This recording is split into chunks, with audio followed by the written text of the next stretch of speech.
오늘 우리에게 주시는 하나님의 말씀은 우리 히브리서 11장 32에서 34절까지 말씀입니다.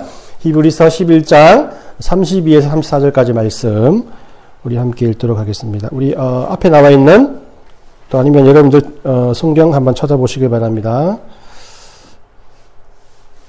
예, 우리 함께 읽도록 하겠습니다. 32절 말씀입니다. 시작. 내가 무슨 말을 더하리요? 기드온, 바락, 삼손, 입다, 다윗 및 사무엘과 선지자들의 일을 말하려면 내게 시간이 부족하리로다. 그들은 믿음으로 나라를 이기기도 하며 의를 행하기도 하며 약속을 받기도 하며 사자들의 입을 막기도 하며 불의의 세력을 멸하기도 하며 칼날을 피하기도 하며 연약한 가운데서 강하게 되기도 하며 전쟁에 용감하게 되어 이방 사람들의 진을 물리치기도 하며. 아멘.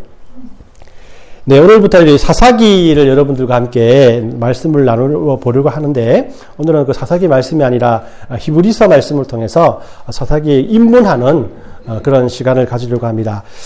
우리 매일 성경의 작년기죠. 우리 11월, 12월이 사사기를 다루었죠. 그래서 우리 이제 갈라디아서를 지난주까지 했는데, 이 갈라디아서를 끝내고 다시 신약 성경을 이렇게 하기보다는 이야기 위주로 다루면서 교훈을 주는 이 구약의 이게 성경들을 설교해야겠다라는 생각을 가졌고요. 또 개인적으로 여러분들 지지난 달에 우리 묵상을 통해서 또 사사기를 다루어 보았기 때문에 그 사사기를 설교하는 가운데 더 많은 은혜가 있겠다라는 생각에 사사기를 설교하기로 했습니다. 그래서 이제 한 1년 아니면 한 6개월 정도 계속해서 이제 사사기만 볼 거예요.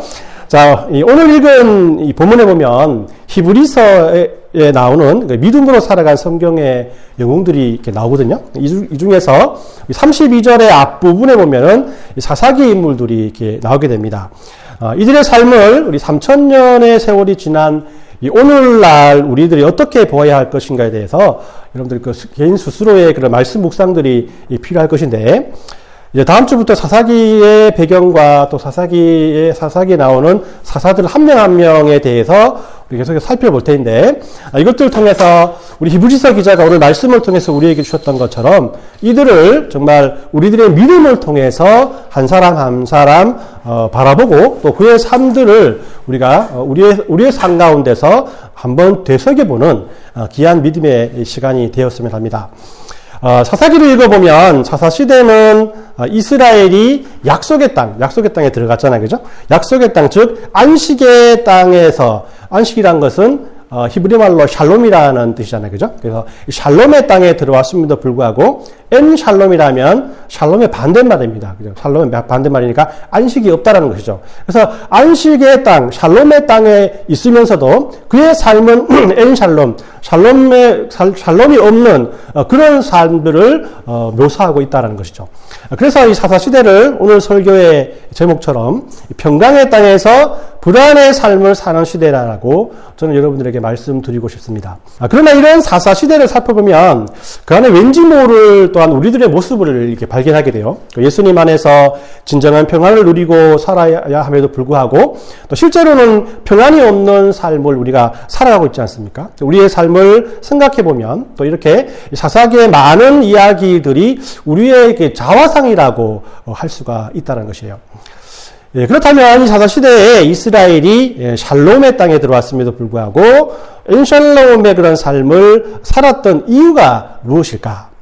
예, 오늘은 이 사사기에 들어가서 앞서 사사기의 주제와도 같은 이 샬롬의 땅에서 엔샬롬의 삶을 살아갔던 이스라엘 백성들에 대해서 한번 여러분들과 함께 말씀을 나눠보고 대략적인 사사기의 계관을 배우는 그런 시간을 가지려고 합니다. 이스라엘 백성이 이런 삶을 살아갔던 첫 번째 이유는 이스라엘 백성들이 하나님의 주신 사명을 감당하지 못했기 때문이에요. 여호수아가 죽고 난 다음에 이스라엘은 두 가지의 사명을 감당해야 했습니다. 그 첫 번째 사명은 남아있는 그 민족들, 가나안 민족들이죠. 가나안 땅의 가나안 민족들을 약속의 땅에서 완전히 정복하는 것이 그 첫 번째 임무였고, 두 번째는 가나안에 살아가는 사람들의 풍습을 본받지 않고 하나님의 그런 나라를, 하나님의 왕국을 그곳에 실천해야 하는 그런 두 가지의 그런 사명이 있었습니다. 특히나 이 모세나 여호수아와 같이 하나님이 지명하신 지도자가 없는 상황에서 이 두 가지의 그런 사명을 완수해야 되는 것이 이 가나안 땅에 첫 발을 디딘 그 첫 세대들이 감당해야 할 사명이었다는 겁니다. 그러나 이스라엘 백성들은 가나안의 풍요의 신들에게 또 복종을 하게 되고 이스라엘 탄생시키신 하나님의 위대하신 구원의 역사를 잊고 살아갔던 거예요. 그러면 당시 이스라엘 백성들이 이 가나안의 신들에게 복종할 수밖에 없었던 이유가 무엇일까? 당시 가나안 사람들이 즐겨 숭배했던 신들은 바알과 아세라라는 그런 신이었어요. 그들이 이 신을 통해 그들이 이 신을 숭배한 이유는 그들이 땅을 풍성하게 하는 그런 신들이었기 때문인 겁니다. 오늘날 우리들은 땅에 양분이 있고 또 충분한 물이 뿌려지면 그 땅에서 식물이 자라고 열매를 맺는다라는 과학적인 지식을 가지고 있지만 이 당시 가나안 사람들은 그런 지식이 없었죠. 그래서 모든 식물과 모든 농사는 신이 주관한다. 직접적으로 신이 주관한다라고 생각했었습니다.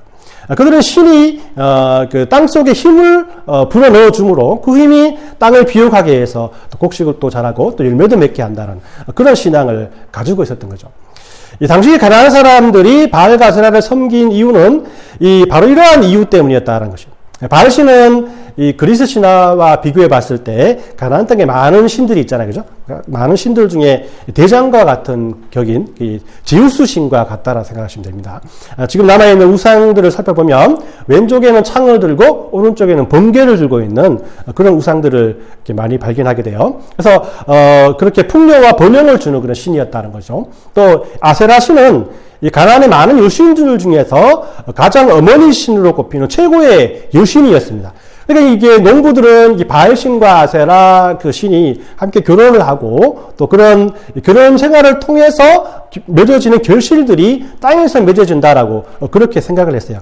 그래서 그들은 신전에서 바알과 아세라를 성적으로 자극해서 음란한 제사 의식을 거행했다라고 성경 속에 많이 나와 있잖아요, 그죠? 그런 의식을 통해서 이 바알과 아세라 신들을 이렇게 부추겨서 자신들이 더 많은 그 수확을 얻으려고 하는 그런 신앙생활을 그들이 하고 있었다라는 겁니다. 이런 이방신들을 섬기는 모습이 처음에는 이스라엘 백성들에게 낯선 모습이었겠죠. 그죠? 뭐 저렇게 또 하나? 그런데 계속되는 그들의 삶 속에서 결국 이것들이 그들에게 생활화가 되었다라는 겁니다.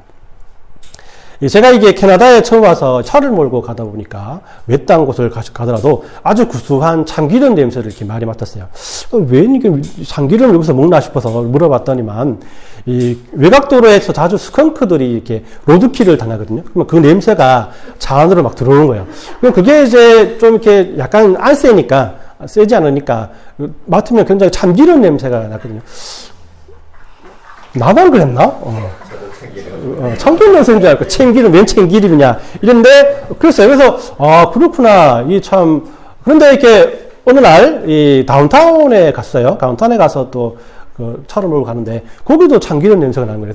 야, 여기 스컹크가 이렇게 시내에 사람이 많은 곳에도 살구나. 얼마나 그 스컹크가 많으면 이런 냄새가 나냐. 스컹크 왕국이냐. 이런 생각을 했어요.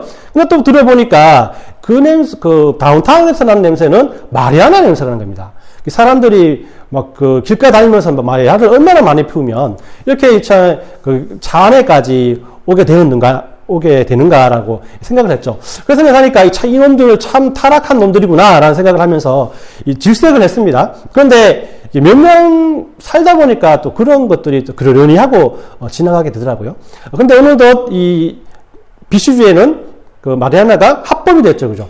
대마초 파는 가게들이 막 생겨나게 되는데, 제가 제일 좋아하는 70가에 있는 세븐일레븐이 있는데, 그 세븐일레븐 문 닫게 하고, 거기 이제 그 마리아나 파는 그런 가게가 생겼더라고요. 아주 큰 가게인데.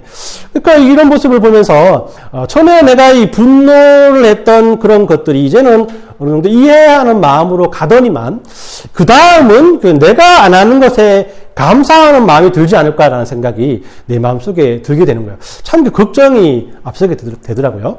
이처럼 처음에는 그렇지만은 계속 살다 보면 그러니 하고 지나가게 되는 것이 사람의 마음이다라는 거예요.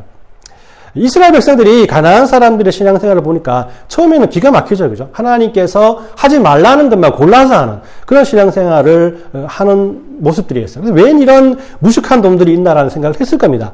그런데 이 가뭄이 계속되니까 원주민들이 이스라엘 백성들이 바알과 아세라산을 섬기지 못했기 때문에 이 가뭄이 든 거다라고 말하면서 그들을 막 계속 괴롭히게 되는 것이죠. 그리고 더 나아가서는 이스라엘 백성들이 모여있는 곳에 테러를 강하게 되고 여러 가지 그런 물질적인 것들로 그들을 강압하게 했다는 거예요. 이스라엘 백성들에 있어서 가나안의 종교의 유혹과 위협에서 벗어나는 길은 그렇게 쉽지 않은 일이었다는 거예요. 이것은 마치 우리 무속 종교와 불교와 또한 유교에 뿌리 박힌 우리나라 기독교를 믿는 것과 비슷하다라는 생각을 합니다. 옛날에도 우리나라에서 기독교를 믿게 되면 한국에서 가문에게 쫓겨나기도 하고 호적에서 이름이 말살되기도 하는 그런 경우를 당하지 않았습니까? 여러분들 잘 모르세요? 예, 잘 모르시구나. 예. 예, 저희는 이제 지방에 살다 보니까 그런 분들 꽤 많았어요. 안동이라는 지방이 또 그런 게 유별나잖아요. 그죠? 그렇다 보니까 교회 다니면은 막 호적판다라는 그런 말들이 굉장히 많이 들어봤던 것 같습니다. 이런 핍박 가운데서 그런 생각이 많이 들죠. 한번 제사 드리기만 하면 편하게 신앙생활 할 수 있다는 유혹들이 항상 그 기독교 믿음을 가진 사람들에게 찾아오게 되는 것인데, 그런데 이 유혹에 한번 빠지게 되면 어떻게 됩니까? 그 후로는 계속해서 다가오는 신앙적인 타협의 모든 것들이 무너질 수밖에 없는 모습들을 우리가 발견하게 된다는 것이에요. 이스라엘 백성들도 마찬가지로 가나안 종교의 유혹과 위협에 신앙적으로 스스로 타협을 하게 됐고, 그죠? 결국 이것들이 그들에게 올무가 되어서 이스라엘 백성들이 평강의 시대에 평강이 없는 삶을 계속해서 살게끔 했다라는 것이죠. 또한 이스라엘 백성들은 가나안 사람들을 몰아내는 그런 전쟁들을 성공적으로 수행하지 못했던 것입니다. 이것은 다른 말로 말하면 가나안 땅에 들어가서 그 가나안 땅에 살아가던 원주민들을 다 쫓아내라 했는데 쫓아내지 않았다는 거예요. 그 이유에 대해서 많은 견해가 있지만 가장 큰 이유는 가나안 사람들이 생각보다 군사적으로 매우 강했다는 겁니다. 사사기를 본격적으로 설교할 때 계속해서 말씀드리겠지만 가나안 족속들은 각기 자신들의 도시에서 튼튼한 성벽을 쌓아놓고 열심히 이스라엘 백성들을 막아냅니다. 그러니까 계속되는 전쟁의 실패를 통해서 이스라엘 백성들이 이제 용기를 잃어버리게 된 거예요. 그럼 여러분 생각해 보십시오. 이스라엘 백성들이 어떤 사람들입니까? 지금까지 가나안 정복 전쟁을 하면서 얼마나 많은 승리를 이뤄냈어요. 그죠? 우리가 그들이 훈련된 병사가 아니었지만은, 그럼에도 불구하고 여리고성을 무너뜨리고 또 많은 전쟁에서 승리한 이유가 무엇이었어요? 하나님께서 그들과 함께했기 때문이라는 사실을 그들이 믿고 나갔기 때문입니다. 하나님을 의지할 때 그들에게는 언제나 승리가 기다리고 있었다는 것을 그들이 믿었기 때문인 거예요. 그런데 이 사사시대에 접어들면서 이스라엘 백성들은 작은 성 하나도 무너뜨리지 못하는 그런 많은 실패들을 경험하게 됩니다. 그 이유는 그들 사이에 스스로 더 이상 이런 힘든 싸움을 하기 싫어하는 적당주의와 귀차니즘이 팽배했기 때문이에요. 여러분들, 여호수아는 죽기 전에 가나안 땅을 전부 12개로 분할해서 12지파들에게 일일이 나눠 주었습니다. 그러니까 이제 12지파들이 자기가 차지한 땅에 있는 가나안 족속들을 자기 스스로 이렇게 몰아내야 되는 거예요. 연합해서 몰아내는 것이 아니고 자기 스스로 몰아내야 된다는 거예요. 사람들이 생각합니다. 벌써 우리에게는 땅이 다 지정되어 있다. 더 이상 땅 넓힐 필요도 없는데 또 이 전쟁을 왜 우리가 해야 하는 것인가? 우리가 그들보다 숫자적으로 우위에 있기 때문에 그냥 이렇게 놔두고 살다 보면 그들 스스로가 항복하고 우리에게 들어오겠지라는 그런 안일한 생각들을 그들이 가졌기 때문인 거예요. 하지만 이 가나안 족속들의 정복은 그들에게 주신 하나님의 사명이 아니었습니까? 그죠? 그냥 적당하게 넘어가도 되는 그런 상황이 아니었음에도 불구하고 그들은 그런 하나님의 그 명령들을 쉽게 인식하지 못했다는 거예요.